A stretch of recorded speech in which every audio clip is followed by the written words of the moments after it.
here was the world Hitler planned. What if Hitler had actually won the Second World War? Because I'm actually curious what he was actually attempting to do. Like, yes, I know he was trying to eradicate the Jews, but like, what happens after that? Look, I've seen a few videos on this topic, and they were all a bit fantastical. More like a dystopian novel instead of a clear-headed look at history. So this is less Man in the High Castle, where Nazis are running the United States, but a much more realistic look at how a few singular events actually could have turned the tide for Hitler and what that subsequent reality might have been. Because Hitler, as he often did, told us exactly what he would have done. I do feel like he lost so much aura when he was a pussy bitch and he killed himself, bro. Like, come the fuck on, bro. Face the reality you created like a man. What are we doing shooting ourselves, bro? Come on, bro. Lock in.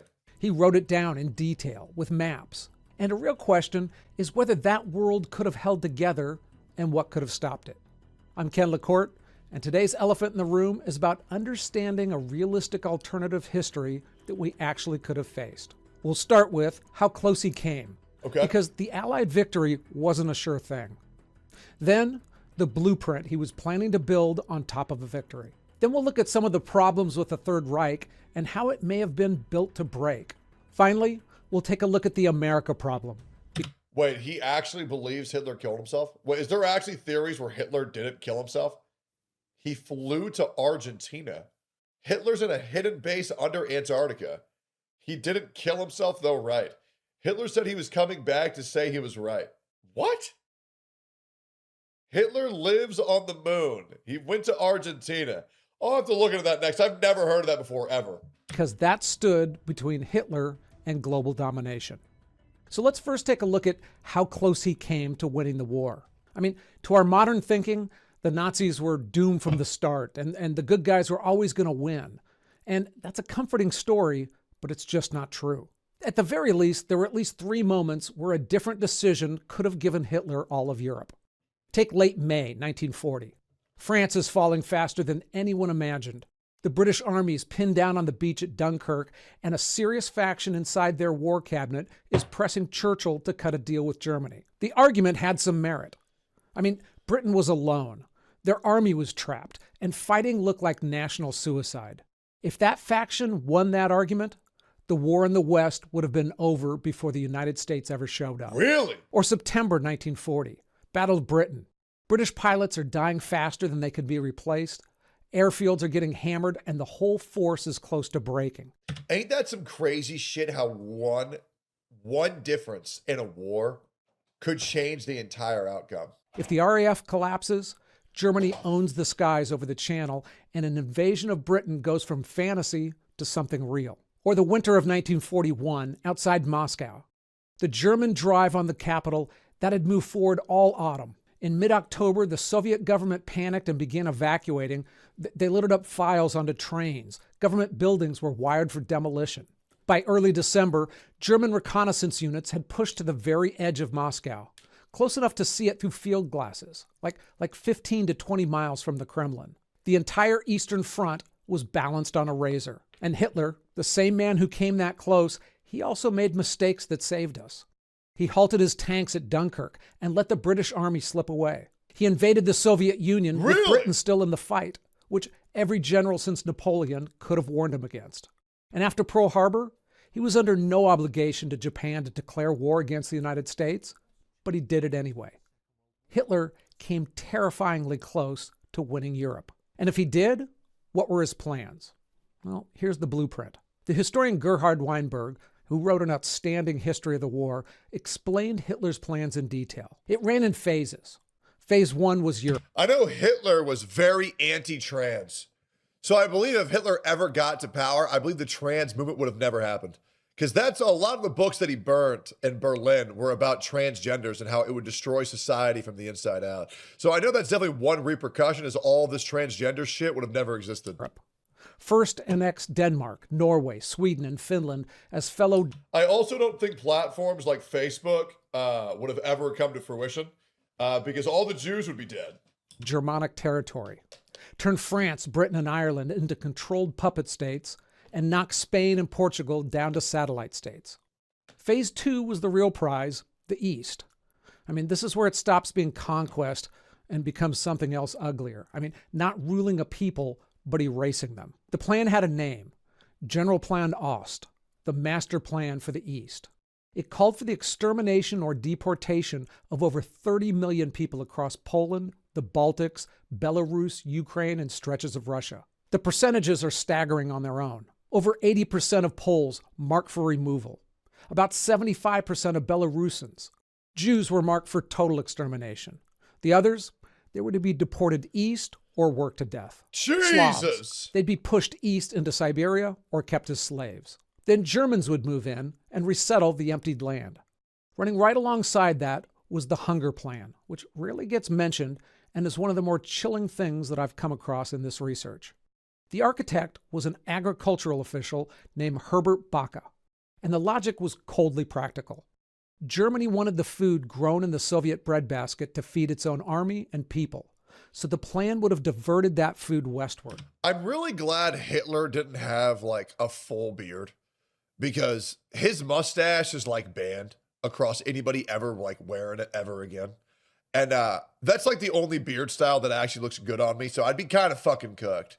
But I will say the mustache does low key go like a little bit hard. And so does the slicked back hair. Like I will say Hitler had a good look. He did.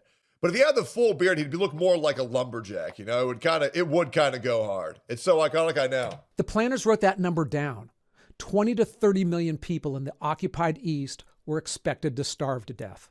Jesus. The Nazis understood that going in, and it was part of the policy. His model for all this was the United States, and he said so explicitly in his writings. There also was a great leader. I think it was Napoleon. I could be wrong, guys. There was a segment of war where there was a leader who was like outnumbered like 1 to 300. And this army was following him. I believe it was across Russia. And so what they would do is they would eat as much as they could in the village, then set fire to the villages. That way the people chasing them couldn't ever restock, rest, or relax or eat. And he eventually just starved and froze all of his enemies to death. Do you guys know what leader I'm talking about? Or no? Yeah, that's the little guy? That was Napoleon? Okay, yeah, like that strategy was also kind of crazy. Like, you know, it is cool, like the fucking shit that, you know, the awful shit they have to do to fucking get a W. And it's completely justified, you know what I'm saying? Like, you do what you must do to win at all cost.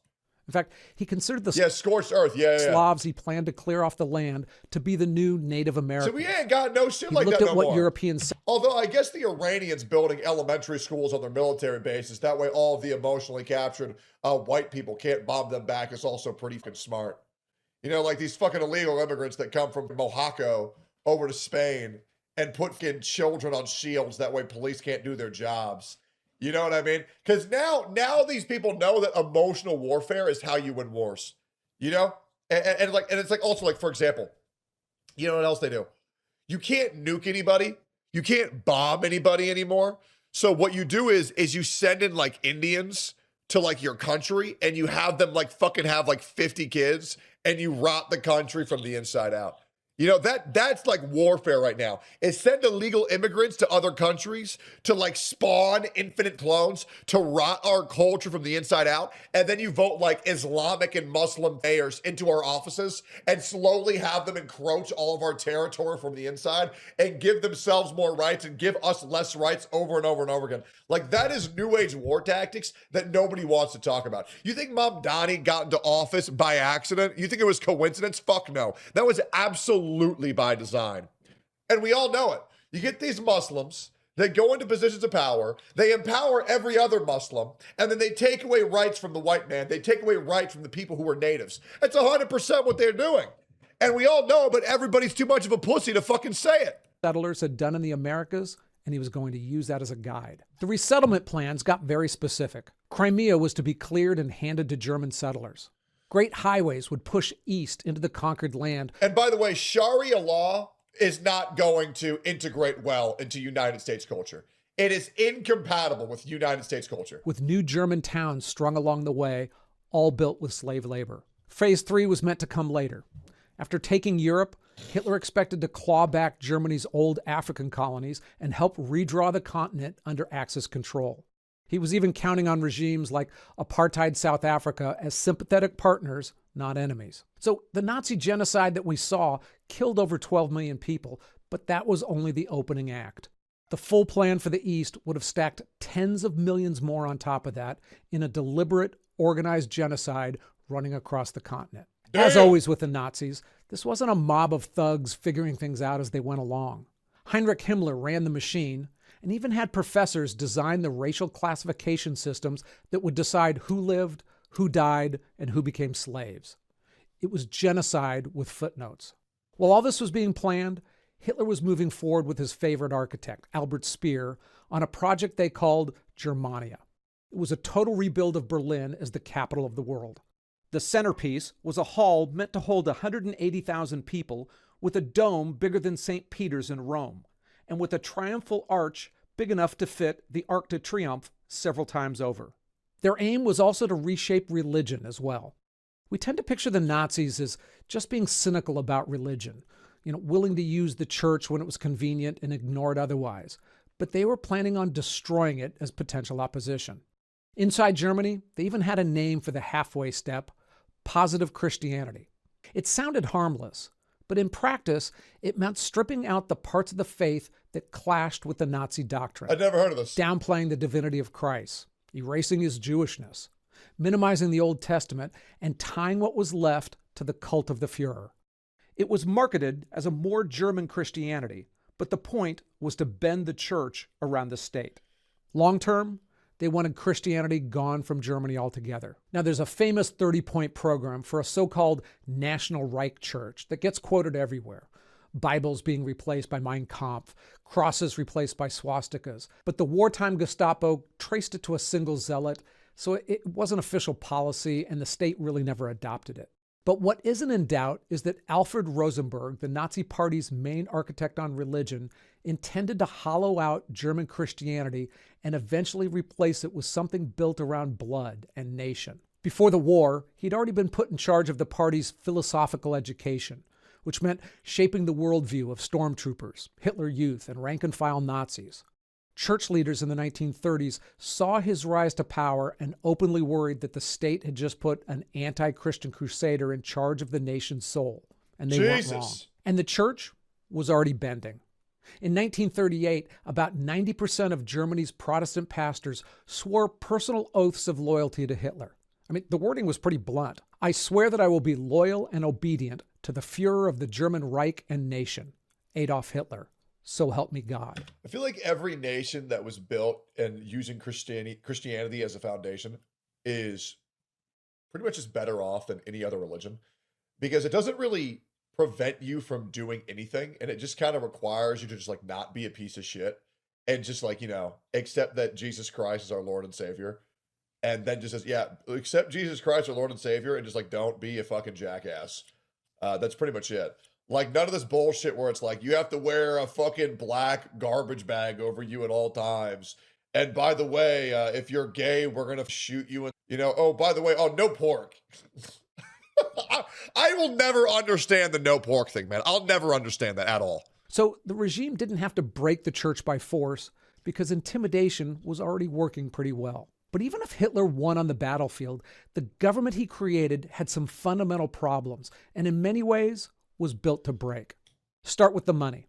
The Nazi economy was a time bomb, and the regime knew it. Yeah, the no dog shit is also bro, why? Germany was chronically short of the foreign currency it needed for raw materials, switching from one exchange crisis to another throughout the 1930s.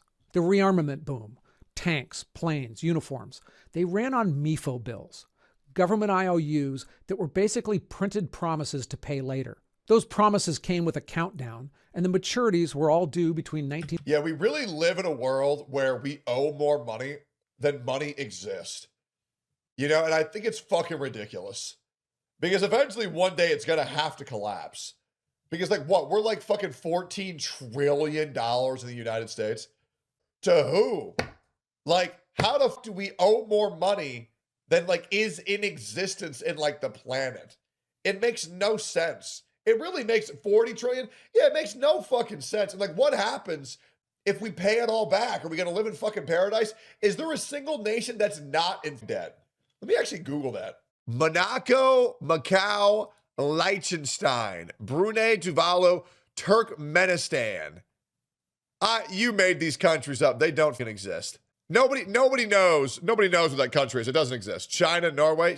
Shut the fuck up. It would have said China if they didn't owe any money. Anyways, we're back. 1939 and 1942. Turkmenistan. So the war was essential if Hitler wanted to keep dodging the bill collectors. There was a 4-year plan that was supposed to make Germany self-sufficient, but it failed. Bro, say this word without sounding like a Nazi. Weiterheitsplan! Like, you speak German, you just sound like you're a supervillain. Their economy, it ran on conquest. It had to keep swallowing territory to loot the resources, seize gold, grab slave labor. If they stopped conquering, the math collapsed. Now that said, it wouldn't have collapsed overnight. There was a less accepted view from economists working in Britain in the late 1930s. Thomas Balog and Claude Gibault, they pushed back on the popular idea that Germany was about to fall apart. In their view, the Nazi system was tougher than the people wanted to believe, and it was held together by raw authoritarian control. So, from their point of view, a victorious Germany, it could have limped along a lot longer than we would have liked to have thought. But perhaps a more urgent problem for the Third Reich was keeping the conquered under control. Look at Yugoslavia. Germany had to keep over 500,000 Axis troops just to hold on to the place. And they got vicious about it, as they always did. They had orders to execute 50 to 100 civilians for every German soldier killed. Now, that was brutal, but those reprisals, they only increased the resistance. Because genocide often makes the problem worse. When the only alternative is death, people don't always lie down. The problem with the word genocide is that so many people lie about genocides happening at all times when they're literally just not. Oh, they're genociding this, they're genociding that. They're literally like just not. That's why I like the word pretendicide. Learned that about Nux. There's way too many fucking pretendicides. Fight because they've got nothing left to lose. Mass murder gives every able-bodied person a reason to pick up a rifle. Doesn't always happen, but sometimes it does. Now, spread that across an entire conquered continent. Yeah, like they say, oh yeah, trans are being genocided, bro. The only ones genociding trans people are themselves.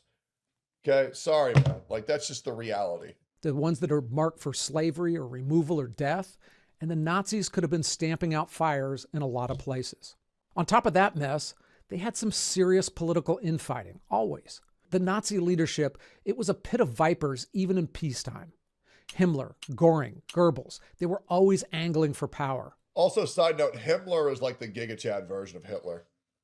Great name. The infighting of people in the same, like, you know, political space is always so retarded. They really tried to get Nick Fuentes and Asmongold to fight each other, but thankfully they're both not fucking stupid. And they said, yeah, we're just like not gonna fucking do that. But you look at the left and there's infighting constantly. Like even between like Ethan Klein and Hassan, they align on like 95% of issues, but Hassan had to go on Ethan because he disagreed with him on one issue.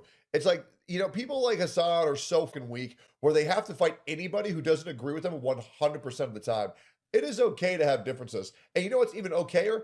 To have a conversation about those differences and try to get closer to the truth rather than just dunking on other people and doing ad hominem attacks on them over and over and over again. That way you can get an easy dub. It's just pathetic. A movement built... Nobody cares about the truth anymore. All they care is about optics. And you see that every day. ...on a single strong man has an obvious problem.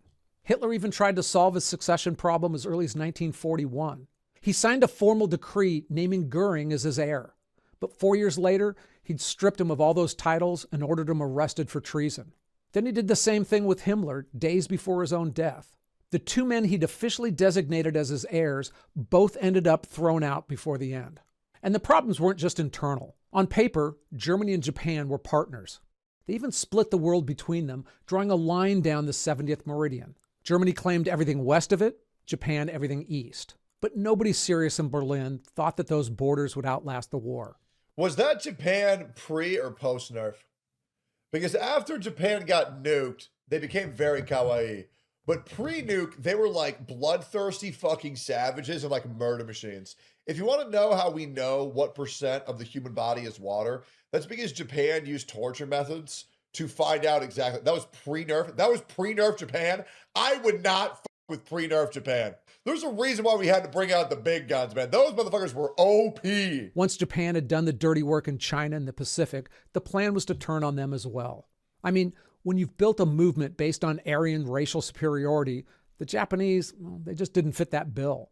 The regime had tried to get around that by slapping the label honorary Aryan on the Japanese and kind of hoping nobody would laugh. And some theorists even went further, tying themselves in knots to argue that the Japanese were an Aryan people of the East who developed independently. But not even Japan was fooled with that stuff. It refused to hand over Jewish communities in its territories. It rejected the Nazi racial doctrine outright, and it ran its own war largely independent of Berlin. A victorious Axis doesn't give you a stable new order. It gives you two tired conquerors eyeing each other across that meridian, each planning to betray the other. Winning the war wouldn't have ended. War is so badass. It is. Unless you're in it, and then it sucks. But hearing about it, God, it's so cool. The wars. It would have just decided who fought whom next. So look, this is a good time to mention that if I get any serious facts wrong here, let me know in the comments. I'll address it in a pinned comment below. Down there, you'll see sources and research notes as well. Love that. All right, so Hitler kind of thought America was a joke. And he never took seriously the America problem that was going to await him after the war. He called Americans a race of mongrels, and he assumed the country would rot from the inside long before it could ever threaten him. So Hitler was right. He was just like 80 years like too early. You know, like Hitler, he was right, but he just, he gotta, called it a little bit too early, bro. A little bit too early. As late as 1944, when American tanks, planes, and men were doing the heavy lifting in Western Europe, Hitler was still more worried about Britain than about the United States. And the economic and military production power of the United States, it was massive. I mean, numbers that were larger than Germany and most of Europe combined. In 5 years, America produced over 300,000 aircraft, 100,000 ships, and millions of vehicles. But if Hitler was alive today, he'd be a part of the fucking manosphere. You know what I mean? Being like, man, the Jews. he'd be like collabing with Nick Fuentes on the fucking daily. You know? He'd have beef with Myron just because Myron's like, I don't know, black maybe, But they'd agree majorly on the things they say. Contempt came with a theory. America was spiritually weak. In his mind, it was addicted to consumer comforts, divided by immigrants, and corrupted by Jewish influences.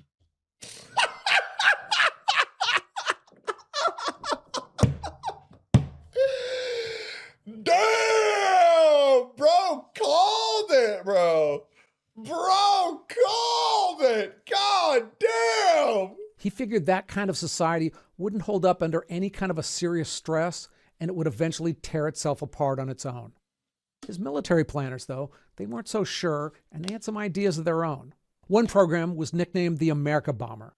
It was a serious effort to design a long-range aircraft that could fly from Europe, hit New York, and then just not bother coming back. Jesus. Their V-2 rocket scientists, they sketched out a two-stage monster some called the America rocket. Jesus. And it was an intercontinental missile meant to lift off in Europe and come down on the East Coast. As an alternative, they even plotted towing rockets across the Atlantic behind submarines if the intercontinental things didn't fly. Every one of those plans was meant to tackle the same problem. Germany just couldn't get an army across the Atlantic Ocean. I mean, even if they could bomb cities, you can't occupy a country that you can't reach with troops.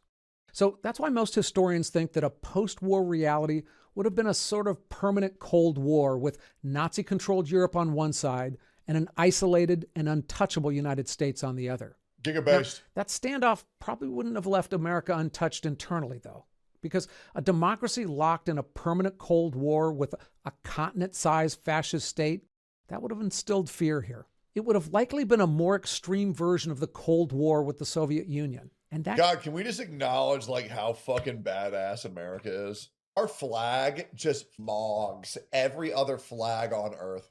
The American flag is so giga-based. And that kept America with a big military, McCarthyism, and Red Scares. By the way, hot take. White girls wearing American flag bikinis. Oh my God. Can we talk about that? Can we talk about that for a second? White girl, like I want you to imagine this. All American white girl blonde hair, brunette, don't care. Wearing a cowboy boot, some cowboy hat, cowboy boots, and then nothing else but a star and stripe bikini. Come on!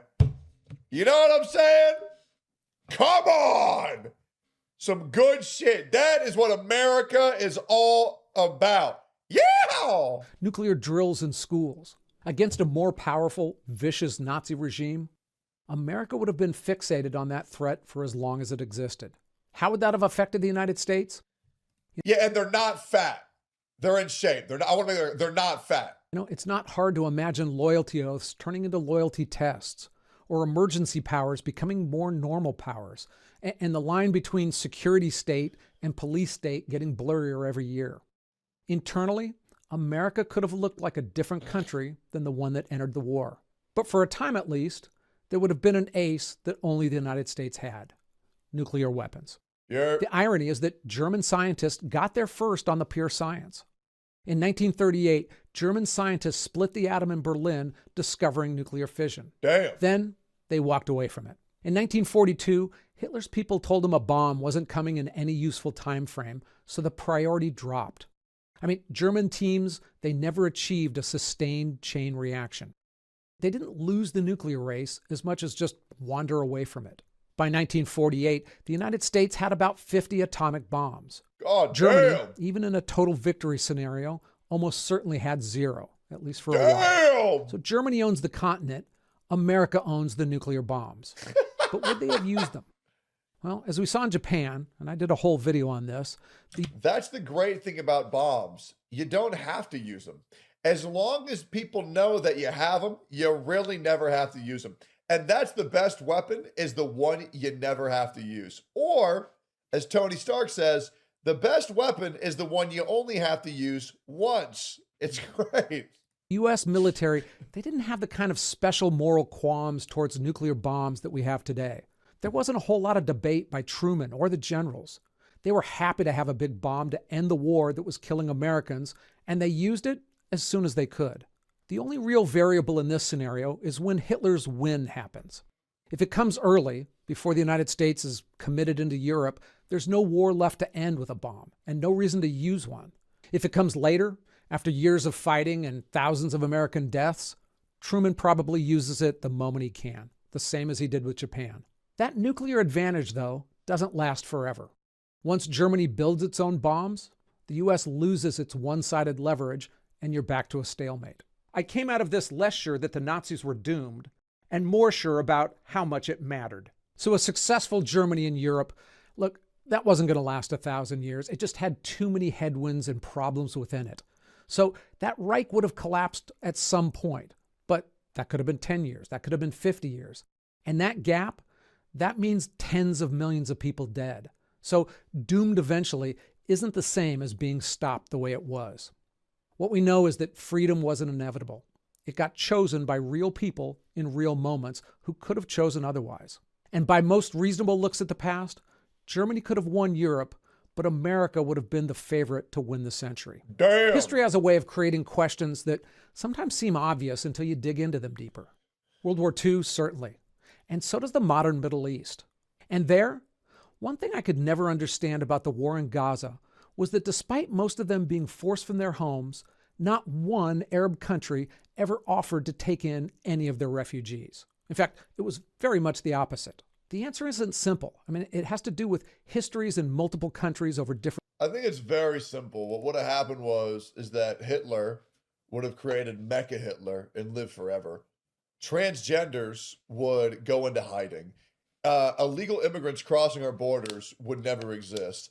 And then I think the Jews would be cooked. Yeah, I'm pretty sure that's what would have happened.